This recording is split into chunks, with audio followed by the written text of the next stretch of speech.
Essa história de subir o número de ministros do STF é coisa de ditador, tanto que já teve ditador que fez isso e a esquerda apoiou, inclusive a esquerda já propôs isso aqui no Brasil.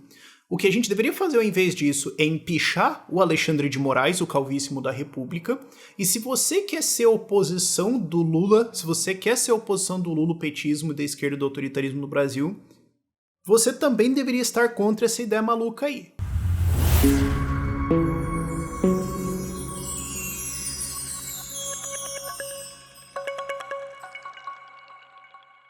O que acontece? Tá vindo conversas e coisas que tem muito cara de balão de ensaio do lado bolsonarista da força de vamos rever o número de ministros do STF e subir de 11 para 15.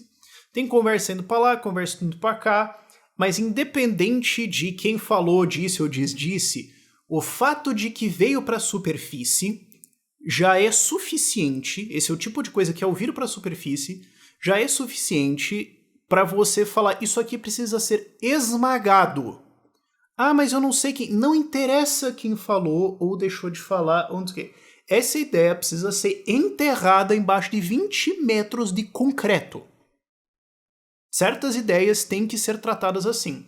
Por exemplo, regulação da mídia tem que ser tratado assim. Não é minimamente aceitável uma discussão dessas, ok? E o que eu quero fazer nesse vídeo é não só falar sobre isso, mas também sobre alternativas. Por isso que eu quero propor o impeachment do Alexandre de Moraes. Mas vamos voltar um pouquinho.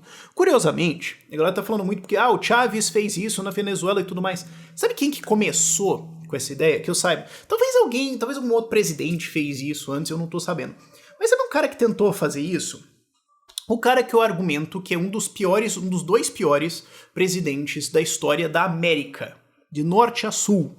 E o nome dele é Franklin Delano Roosevelt. Roosevelt, quando entrou, tentou fazer o New Deal dele, que não resolveu, estagnou toda a economia, cartelizou um monte de coisa.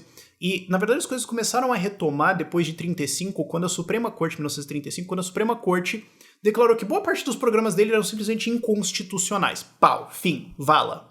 E aí foi que a economia começou a melhorar. E depois da reeleição, que ele muito usou o New Deal para comprar a reeleição dele, ele chamou senadores do Partido Democrata e falou, gente, é o seguinte, nós vamos nomear mais ministros da Suprema Corte. E esses senadores viraram para ele e falaram, não. Mas essa história de court packing do Roosevelt aconteceu, foi grave, e é interessante a gente lembrar isso da história, porque muitas vezes figuras que hoje são mais pensadas como limpinhas ou salvadores e tudo mais, também já fizeram esse tipo de coisa, mas também vale lembrar que o Roosevelt teve 4 mandatos e ele tinha umas paradas autoritárias pra caramba na cabeça dele e ele achava que ele ia redesenhar a sociedade americana, mas devagar. Ponto é, a esquerda também fez isso. Coisas que a gente precisa lembrar, eles precisam ser apontados como hipócritas nessa discussão. Porque assim, a galera fala assim, não, porque o Bolsonaro tá falando disso, então eu vou votar no Lula. O Chávez fez isso e o Lula apoiou. E a esquerda apoiou. E apoia até hoje. Então assim, se você tá falando, olha, o bolsonarismo tá falando disso aqui, então por causa disso eu não acho admissível votar no Bolsonaro. Tá. Eu discordo de você em relação a várias coisas sobre o que é melhor agora, ou ficar neutro, ou ficar em cima do muro. Mas o ponto mínimo que eu quero fazer aqui é, você não pode fazer isso e daí votar no Lula. Não tem lógica. Em 2004, o Chávez passou uma legislação que subiu o número de ministros da Suprema Corte da Venezuela de 20 para 32, quer dizer, o negócio já era inflacionado, já era 20. Meu Deus do céu. Foi para 32 e ainda tinha 5 assentos vagos, ele também nomeou 5 cara dele. Então, no total, foram 17 novos ali de 32, completamente mudando o balanço. E vale lembrar, inclusive, quando a oposição venezuelana em 2015 se organizou para evitar fraudes nas eleições legislativas e conseguiu eleger uma maioria na Assembleia, então o Maduro virou e falou, não, essa Assembleia aqui não vale. Nós vamos criar outra Assembleia Revolucionária, que vai ser a de verdade, e que eu nomeei os caras lá, e essa aqui não vale. Então, assim, essa história de eu não gosto da composição desse grupo aqui de um dos 3 poderes, vou mudar ela inteira, já aconteceu 2 vezes na Venezuela, É coisa de ditador sim, é coisa de autoritário sim. E a esquerda amou, o Lula falou que o problema da Venezuela era excesso de democracia, a esquerda vive de joelhos na frente da Venezuela, porque, ai meu Deus do céu, entendeu? Então eles não têm moral pra falar disso. E aqui no Brasil, a Erundina, deputada federal, sei lá, ela foi reeleita agora pra tipo 8º mandato, alguma coisa assim. Eu ia falar assim, não faz nada, mas antes fizesse nada, o problema é quando esse pessoal tem uma ideia, né? Quando ela estava em 2013 no PSB, Partido Socialista Brasileiro, ela fez uma proposta, uma PEC, para subir o número de ministros do STF de 11 para 15, que é justamente o que o bolsonarismo está discutindo agora.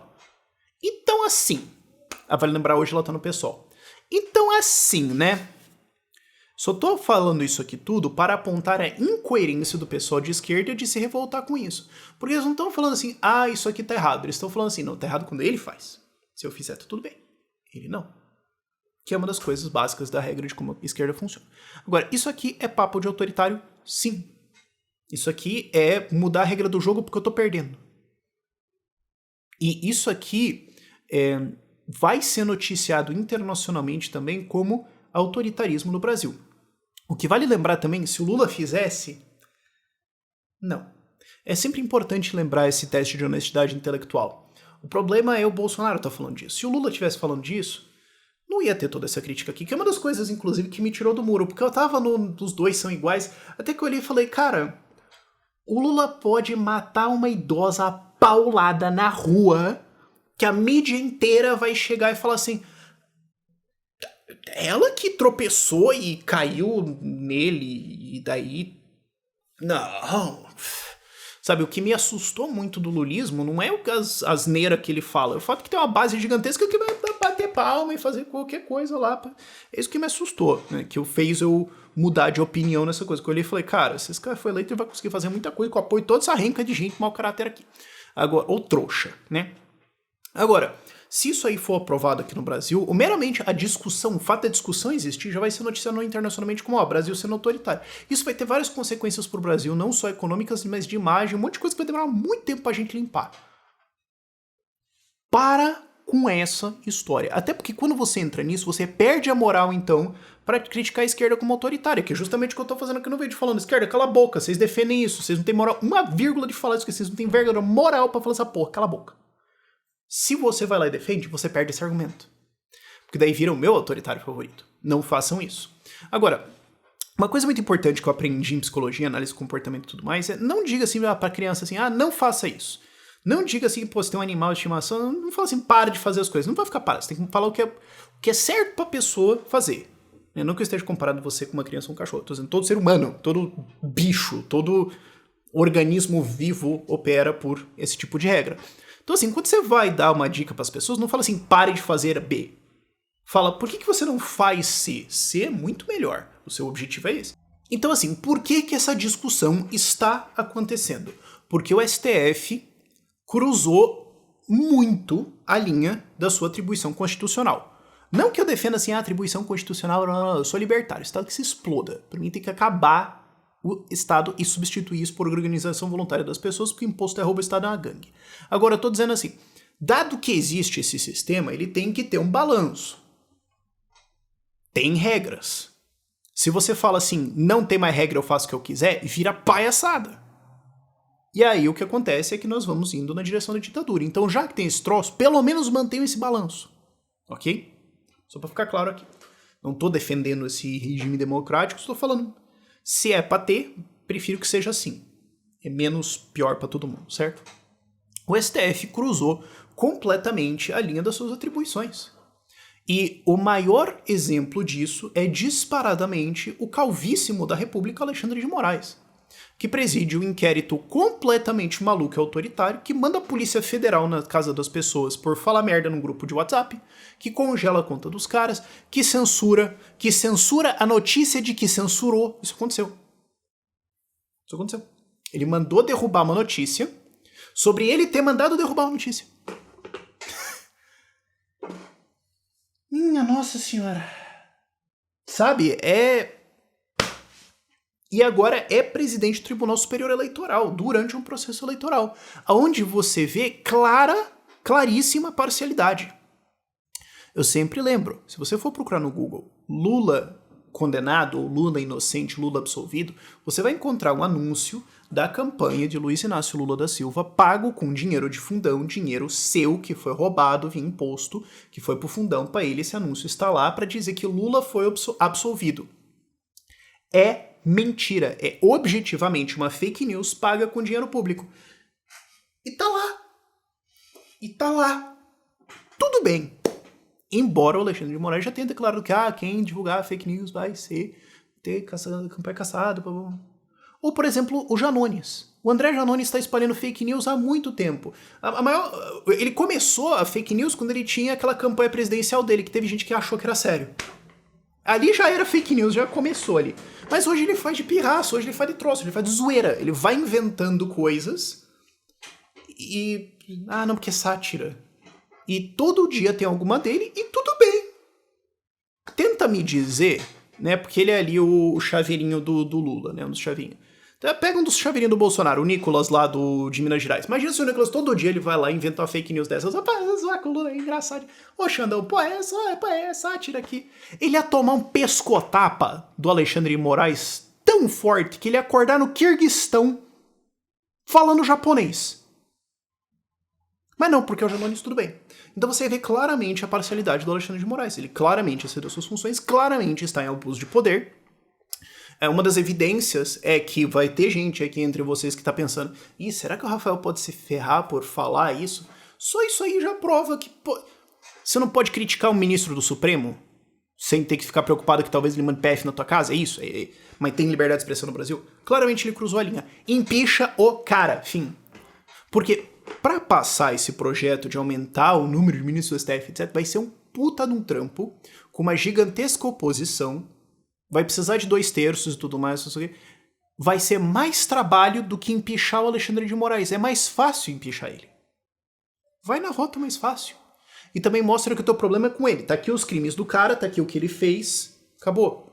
Se tem composição no Senado hoje para fazer isso, e eu acho que ela deveria ser buscada, empicha o brilhante. Fim.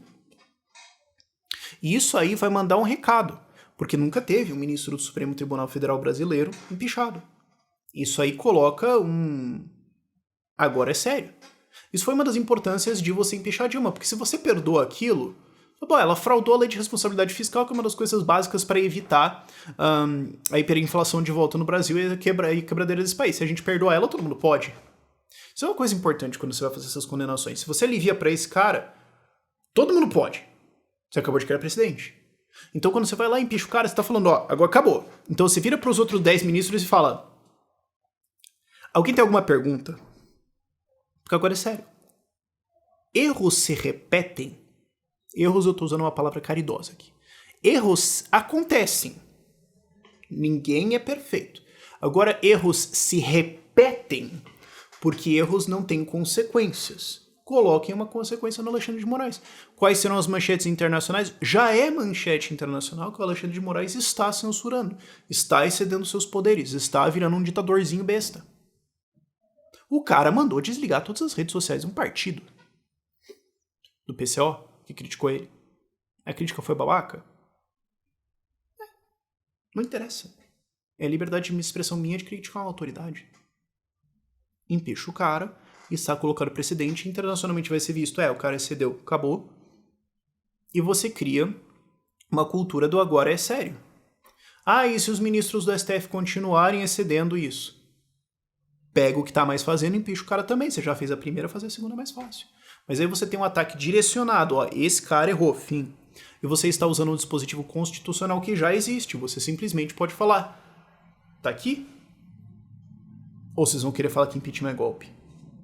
A narrativa da esquerda já tá pronta, mas honestamente, quem se importa com o que eles vão falar? Eles vão falar alguma besteira, não importa o que você faça, então para de ser relevante o que seja lá que for que eles estão falando, certo? Essa é a medida correta. E, inclusive, muita gente que está, se não a totalidade de pessoas estão se posicionando contra essa história de aumentar os ministros do STF, vai olhar e falar, mas o careca tem que se fuder mesmo, acabou, cara. Não, alguém vai defender? Ele vai conseguir contratar um advogado? Imagina isso, cara. Quem que vai defender esse cara? É muito mais simples, é muito mais direto e é o que é justo ser feito agora. Vamos focar na coisa certa, por favor.